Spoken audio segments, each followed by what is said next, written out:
Long ago, in the city of Babylon, there were two neighboring houses. In one of the houses lived a young boy, Pyramus, and in the other, a young girl, Thisbe. And although they lived next door to each other, their families were sworn rivals. Thisbe, time to come inside.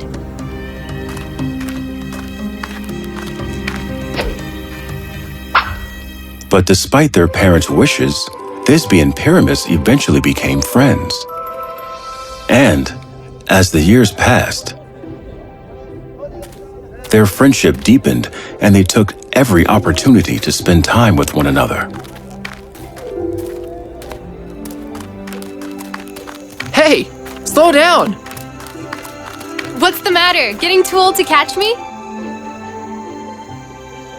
Pyramus? Pyramus.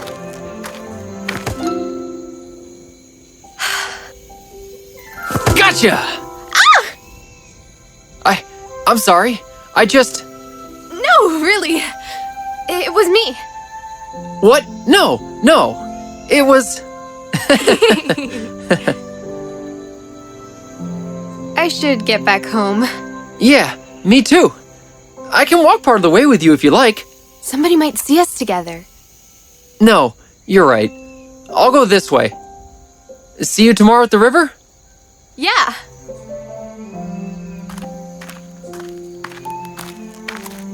Thisbe!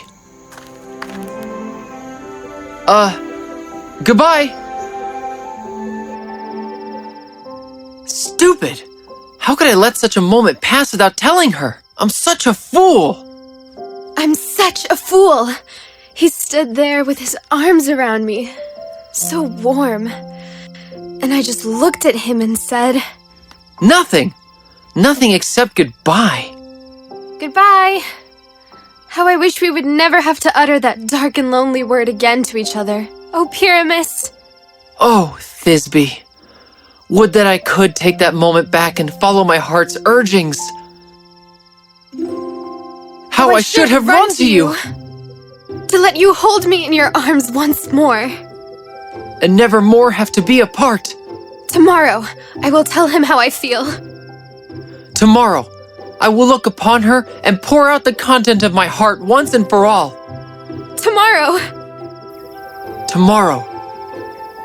The next day, Thisbe sat by the river waiting for Pyramus to arrive, as was their daily routine, practicing what she wanted to say. You see, Pyramus, there's something that I need to... No. There's something that I've wanted to tell you for a very long time, Pyramus. And what's that? Ah! Pyramus! Thisbe! Pyramus, help me! Thisbe! Oh no!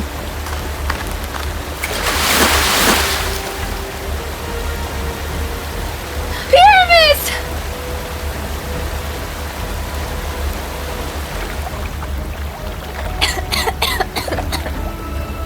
Pyramus, I...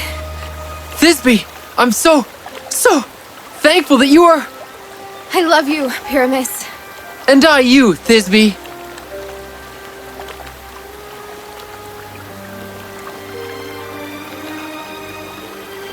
Emboldened by their professions of love for one another, Pyramus and Thisbe marched through the marketplace.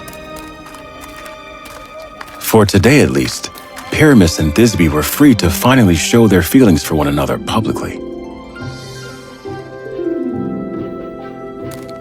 Not caring who saw them, whether they approved or not.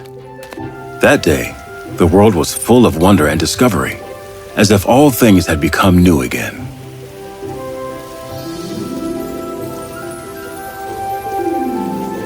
And the simple pleasure of loving company had replaced years of forbidden glances.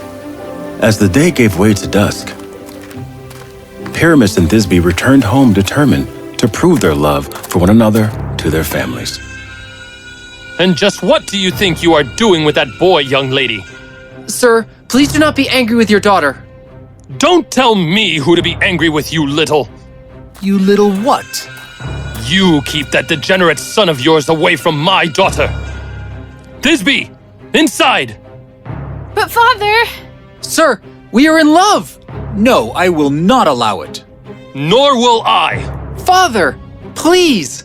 No, Pyramus, it's out of the question. Inside. You too, young lady! And there will be no more talk of love or anything else for that matter.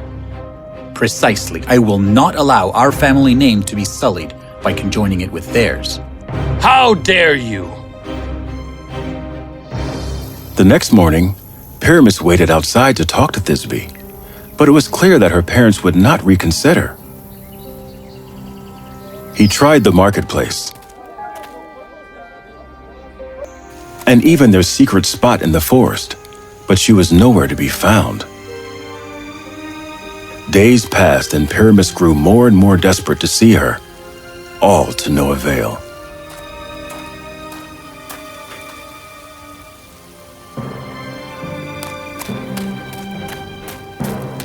Eventually, he just gave up.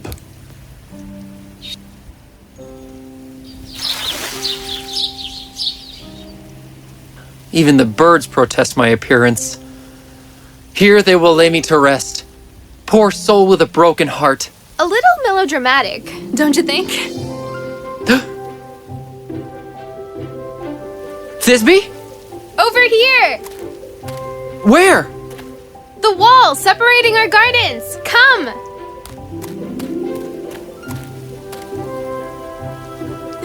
Not up there, right in front of you. Follow the crack.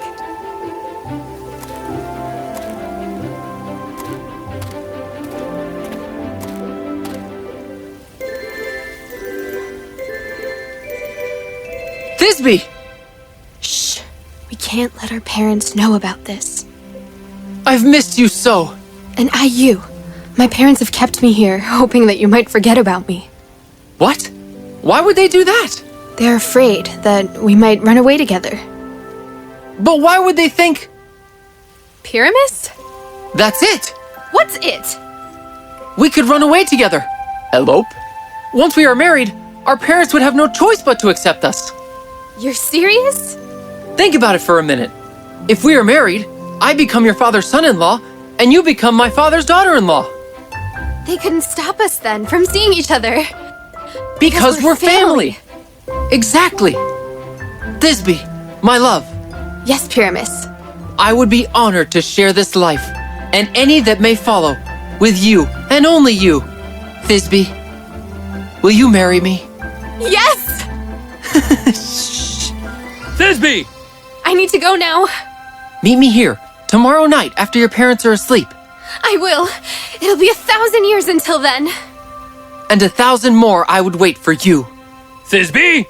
Coming, Father! Adieu, my husband. Adieu, my wife. The next day, Pyramus went about his day with a bounce in his step and a smile on his face.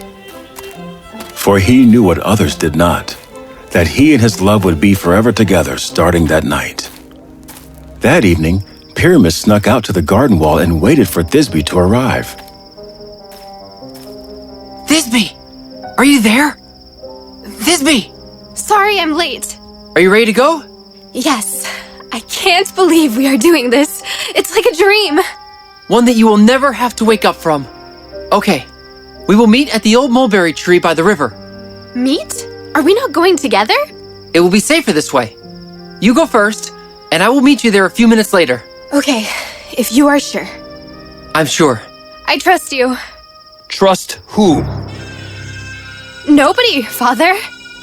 You expect me to believe that you are out here talking to yourself in the middle of the night? It was my evening prayers, Father. If they disturbed you, then I can stop. No, that's all right. I wouldn't want to incur the wrath of the divine. Good night, Father.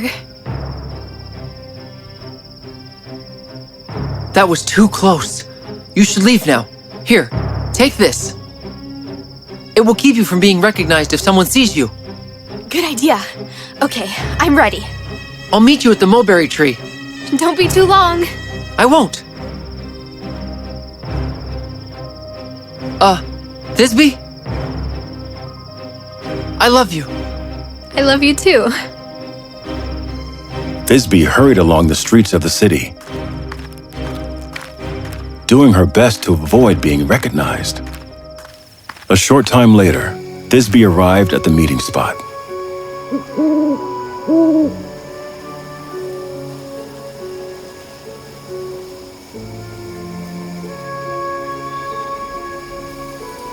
Oh, Pyramus, my love, please hurry. Pyramus? Suddenly, a large lioness emerged from the shadows, a dead rabbit hanging from its mouth. It fixed its eyes on Thisbe.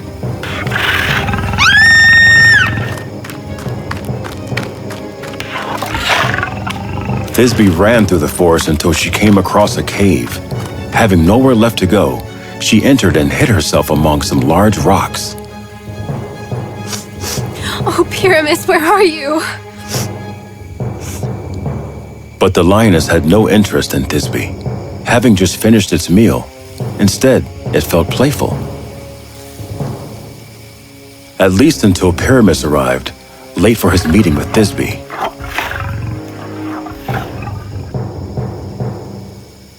I'm sorry I'm late, my love, but I ran across... Thisbe? I couldn't have made it here before her. Where could she have gone? Thisbe! Where are you? A lioness?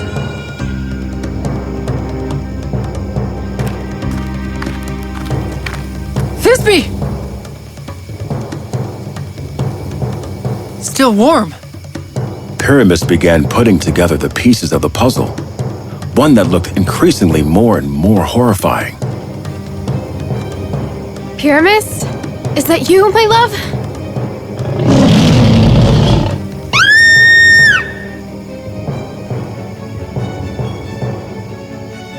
Oh no! My late arrival has cost my Thisbe her life! It is my fault that you have met your end, my love! What kind of fool am I?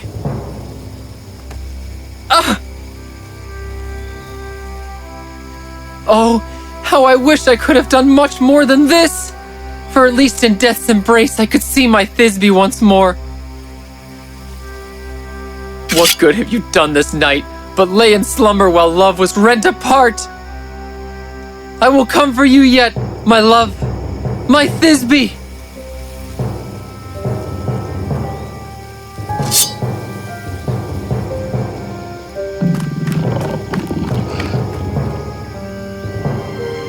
It's gone! Now to my love. Thisbe ran through the forest using the lioness tracks to guide her back to the mulberry tree. As she neared, her pace quickened and her steps were sure and light. Pyramus! Where are you, my love?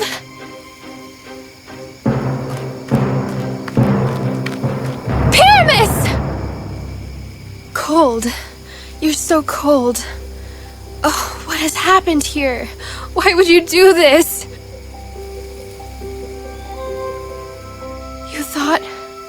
You thought I had been killed by that lioness, and rather than face life without me, you sought to join me. But I'm here, Pyramus. Right here, come back to me. Please, come back to me. Please. If you cannot come to me, then I will come to you.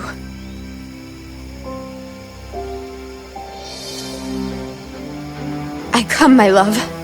By and by I come. And so, side by side, the ill-fated lovers crossed the final frontier of life together. As they lay there, their blood intermingled into the ground, nourishing the roots of the mulberry tree, whose fruit, once dark and bitter, now changed to red and juicy sweet, sustained with the nectar of true love. To this day, the mulberry tree stands as a reminder from Pyramus and Thisbe that the greatest sacrifices of life are often made out of love.